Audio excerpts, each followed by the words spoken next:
أداء مقنع، وفوق كده روح رياضية عالية، وفوق كده مستوى مرتفع، وفوق كده قابلتك ظروف صعبة لما في مباراة واحدة تلعب 3 حراس مرمى. مليار مبروك لأسود الأطلس. غادي نشوفوا في هذه الحلقة فرحة الجماهير المغربية، وكذلك أول رد فعل للإعلامي للمحللين في بي إن سبور على هذا الإنجاز والإعجاز المغربي الغير المسبوق. الكرة المغربية الآن، الصحف العالمية، القنوات العالمية، كل شيء كيتحدث على هذا الإنجاز التاريخي. المغرب أصبح رقم صعب في الكرة العالمية. بلا ما نطول عليكم، غادي نستمتعوا بهذه اللقطات الرائعة جدا من التتويج ديال المنتخب المغربي بكأس العالم، وكذلك الارتسامات ديال الجماهير خصوصا في العاصمة الرباط، وماذا قال المحللين على الأداء ديال المنتخب المغربي من المباراة الأولى إلى المباراة النهائية والفوز على منتخب الأرجنتين، منتخب ميسي ومارادونا. المغرب اليوم يتربع على عرش الكرة العالمية. ما تنساوش الضغط على زر لايك وتخلينا لنا التعاليق والآراء ديالكم، وديما مغرب والعقبة إن شاء الله لكأس إفريقيا 2025 مع وليد الركراكي لكي تكتمل الفرحة بحول الله. مرمى صحيح. لما في بعض المباريات تفقد عناصر أساسية نتيجة للإصابة، نتيجة لبعض المشاكل. أعتقد منتخب المغرب عمل بطولة رائعة بكل المقاييس.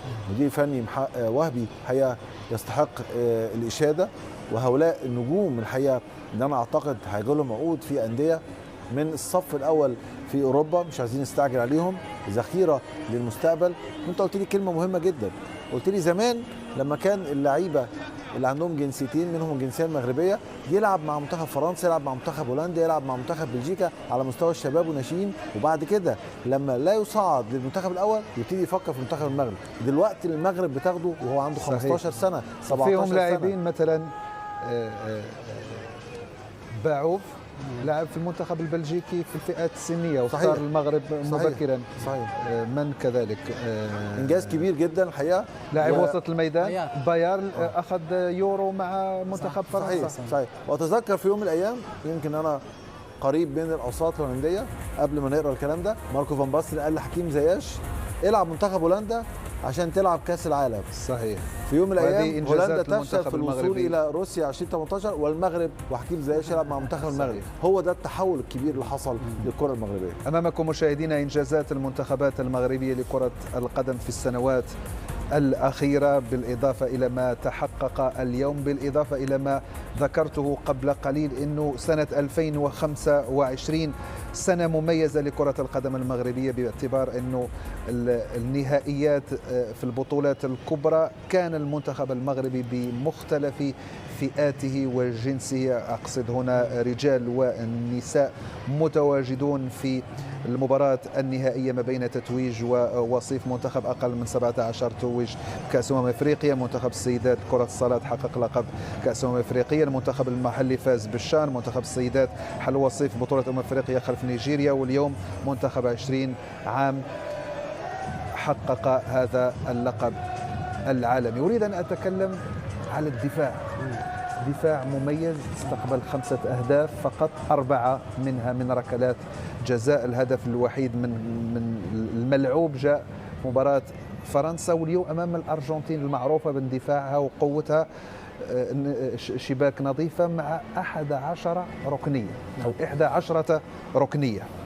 هو دائما قانون دائما كرة القدم في مثل البطولات الكبرى يا أمين، يقول لك لو عاوز تفوز ببطولة يجب يكون عندك الدفاع أو منظومة دفاعية قوية أول شيء، ثم الجانب الهجومي كذلك مهم في عملية التسجيل والفرص، وكذلك تحويل الفرص إلى أهداف.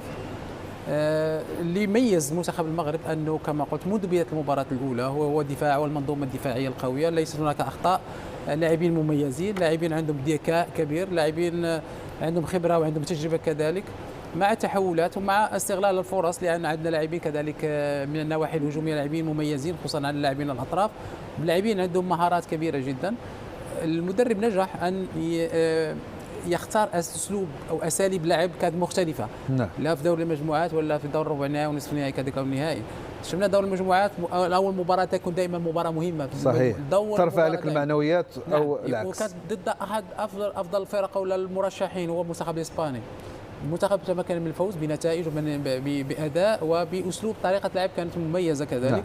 هذه الاشياء خلت دائما من مباراه الى اخرى، وعندما تلعب مع منتخبات كبيره وتفوز تاخذ ثقه، كلما تفوز صحيح. على منتخب كبير تعطيك ثقه كبيره. الان اصبح المنتخب يلعب بثقه عاليه جدا، صحيح. وهذا مهم جدا كما قلت، وعدم ارتكاب الاخطاء وعدم استقبال اهداف كثيره، هذا هو اللي خلى دائما ان المنتخب يصل الى ما وصل اليه وحقق هذا اللقب اللي كان مستحق، وكان كذلك يعني مستحق عن جدارة واستحقاق. أنت متخيل الآن كابتن كيف الأجواء في المغرب؟ أكيد الجماهير ستخرج للشوارع للاحتفال، لأنه لقب يستحق كأس العالم لأقل من 20 عاما، فوز على مدارس كروية قوية. دعونا نتابع وإياكم فرحة الجماهير من الرباط بعد صافرة النهاية.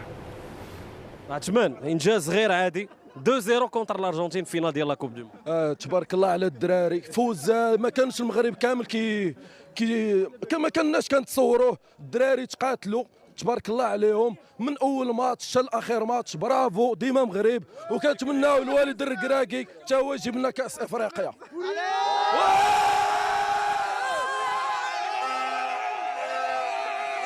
تبارك الله لعبوا مزيان، فرحونا، نتمنوا الايجابيه تغلب على السلبيه في اي مجال. وحنا كره القدم راه بدات من الرباط ايامات المكسيك، وهذا الجيل هذا بغينا يفرحنا وديما الجيش الملكي.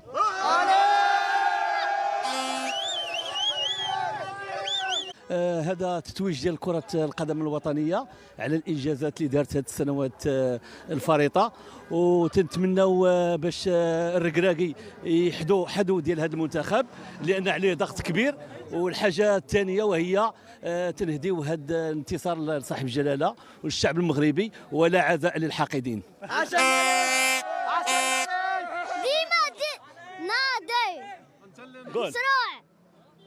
ديما عسكرت الأكبر.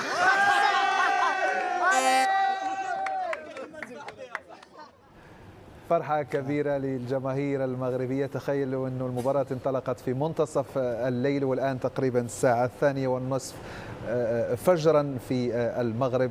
هذا يبين أنه الشعب المغربي يحب ويعشق كرة القدم، ولذلك نتوفر على مواهب كبيرة، واليوم تقول كلمتها في بطولة كبيرة بقيمة كأس العالم للشباب. سنتحول إلى مراسل قنوات بين سبورتس مهدي فودي لينقل لنا الأجواء والصورة. تفضل، الكلمة لك مهدي.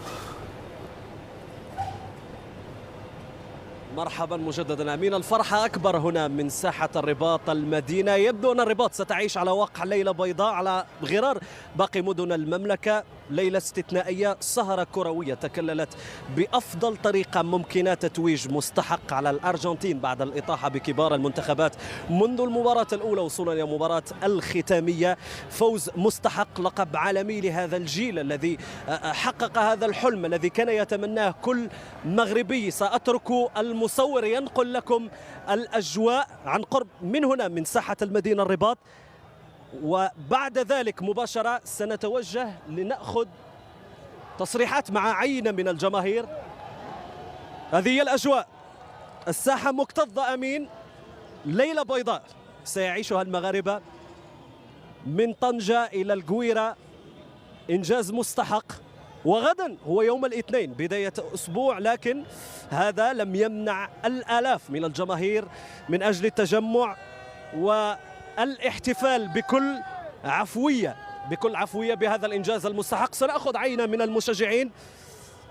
إنجاز غير عادي، إنجاز مستحق لهذا الجيل منذ المباراة الأولى وصولا إلى مباراة النهائي. بيان سيغ حنا فرحانين بزاف بهذا الإنجاز اللي داروا المنتخب المغربي. كما كتشوفوا الفرحة الشعب، حنا كنتمناو هذا الشيء يكون بداية ديال سلسلة من الإنجازات المنتخب المغربي. وكما كتعرفوا كرة القدم هي وقود الشعوب، إذا كنا لاعبين في كرة مزيان الشعب غيكون فرحان، وإن شاء الله كلشي غيكون بخير. كما شفنا المنتخب المغربي بدا في البدايه لعب واحد التكتيك واعر ديال انه دخل ماركا 2 بيوت، حاول يقلب على هذا. من بعد اللعابه رجعوا للدفاع، وكانت تركيزه كبيره عندنا في الدفاع اللي هو اللاعب رقم 6 ما عقلش على الاسم ديالو. المهم قدم واحد المستوى كبير بزاف، وشفنا اللعابه كاملين عطاو دفاعيا احسن مستوى. وحنا فرحانين بزاف والله. انا ما قدرتش نعبر اكثر، ولكن حنا فرحانين بزاف. الاحتفاليه هنا تعيدنا ربما الى اجواء مونديال قطر في 2022. دوماج مشات لنا ذاك العام، ولكن هذا العام كما كيقولوا المغاربه ما كيتفكوش حتى كيجيبوها، وحنا بينا لهم اننا قادرين نجيبوها بالصغار وغنجيبوها ان شاء الله بالكبار، وحنا فرحانين بزاف والله. شكرا لكل من ساهم في هذا الإنجاز من قريب أو بعيد. مرة أخرى نقول لكل المغاربة قاطبة من طنجة إلى القويرة مليار ونصف المليار مبروك. شكرا للمدرب، شكرا للاعبين اللي تقاتلوا واللي هزموا أعتاد المدارس الكروية. ليس بالسهل أن تفوز بكأس العالم. بعض المنتخبات الحلم ديالهم فقط يتأهلوا باش يلعبوا كأس العالم ولو يتقصوا من الدور الأول، ولكن المنتخب المغربي أسود الأطلس الحلم ديالهم كبير جدا واستطاعوا من تحقيق هذا اللقب الغالي. فمليار مبروك. وما تنساوش الضغط على زر لايك، وما تنساوش تخلينا التعليق والآراء ديالكم، وديما مغرب.